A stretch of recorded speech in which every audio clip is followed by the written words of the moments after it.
Olá, eu sou o Vinícius e hoje eu vou fazer meu vídeo sobre o experimento do pêndulo simples. Primeiro, vamos à teoria. O que é um pêndulo simples? O pêndulo simples é um sistema mecânico formado por um centro de massa de volume insignificante acoplado a uma corda que não se estende. Vamos então relacionar o pêndulo simples com o movimento harmônico simples. Para que esse sistema seja considerado um MHS, ele necessita possuir uma força restauradora. No pêndulo, essa força é a componente horizontal do peso. Então, vendo nessa imagem, nós temos que as forças que são aplicadas sobre a bolinha são a tração e a força-peso.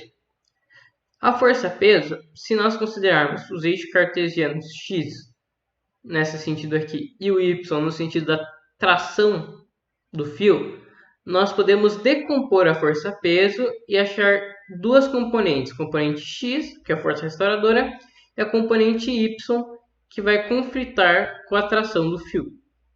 No movimento pendular, é necessário que o ângulo seja menor do que 10 graus. Agora, retomando um conceito da trigonometria, no qual um ângulo é a razão entre o arco que ele descreve e o raio da circunferência, nós temos que força é igual a peso vezes seno do arco sobre o raio.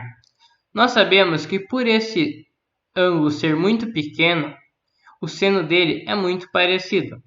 Logo, nós podemos considerar que seno de x sobre L é igual a x sobre L. Então, nós temos que a força é igual ao peso vezes o arco que ela descreve sobre o raio. E isso é constante, logo vamos considerar isso como constante K. Pegando agora a fórmula do período no MHS, nós temos que T é igual a 2π raiz de m sobre K. Substituindo esse K na fórmula, nós chegamos que 7 é igual a 2π m divididos por m vezes g divididos pelo raio. Chegando na fórmula T igual a 2π vezes raiz de L sobre a gravidade. Agora vamos para a parte do procedimento experimental. Para realizar o pêndulo, foi utilizado uma corda de nylon pouco extensível, um pote de café solúvel preenchido com arroz e um grampo para colocar a corda. Os tamanhos de corda utilizados foram entre 3 e até 3,80 metros. Agora vamos ao tracker para mostrar como os pêndulos ficaram e como foi feita a medida dos tempos. Então agora estamos aqui no tracker. O tracker é um aplicativo que você pode analisar vídeos em câmera lenta ou frame por frame. Aqui estamos com o pêndulo, que tem a corda de nylon pouco sensível, o seu pote de café solúvel preenchido com arroz. Podemos soltar o vídeo e vamos perceber que o movimento do pêndulo será acelerado até o centro.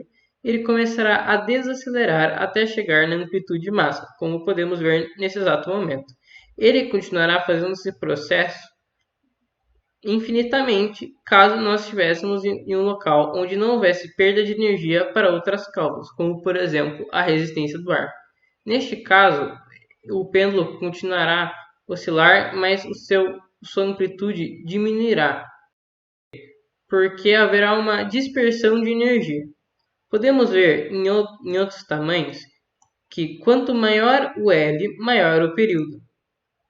Neste caso, vamos ver com o mesmo peso, agora num pêndulo com 3,2 metros. E podemos perceber, aproximando, que ele vai ter aproximadamente 3,531 segundos. Esse período deveria ser o período médio. Porém, como há perdas no vídeo durante a transição do celular para o tracker e própria câmera do celular não é feita para isso, haverá uma diferença entre os períodos. Agora aqui gravando com o celular na vertical, nós só conseguimos analisar que todos os pêndulos vão realizar o mesmo procedimento, de começar acelerando até aqui, acelerando, desacelerando até chegar à amplitude máxima, acelerando e desacelerando, repetindo esse processo todas as vezes. Agora vamos expor os dados que obtemos para 3, 3,2, 3,4, 3,6 e 3,8 metros.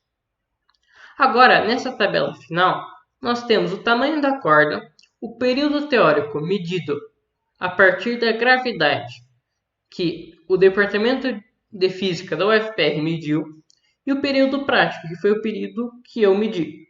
E nós temos que o erro final deu igual a 2,04%, que é um erro considerável baixo. Então, com as informações da tabela acima, nós criamos esse gráfico, sendo o laranja o período teórico e azul o período prático.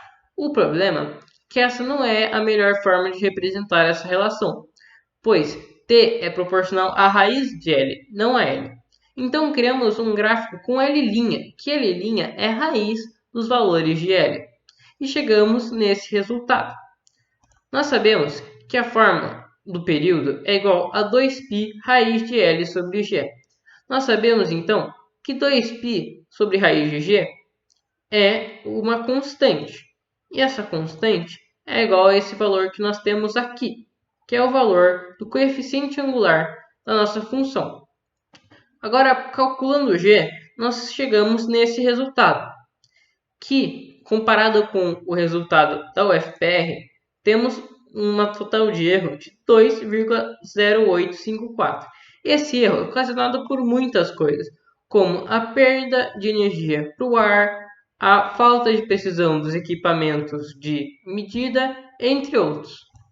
Outra parte da atividade era mostrar que o peso não interferia no período. Então, usei essas duas massas, um com 1 kg e um com 750 gramas, e fiz as oscilações, chegando nos seguintes resultados, que ambos têm o tempo de 3,89.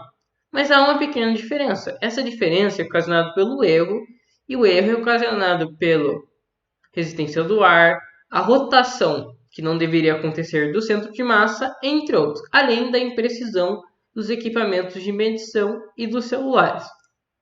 Agora, conclui-se que o pêndulo simples é um movimento harmônico, existe uma força restauradora e ela é a componente horizontal, a massa não interfere no período, é possível calcular a aceleração gravitacional a partir do pêndulo.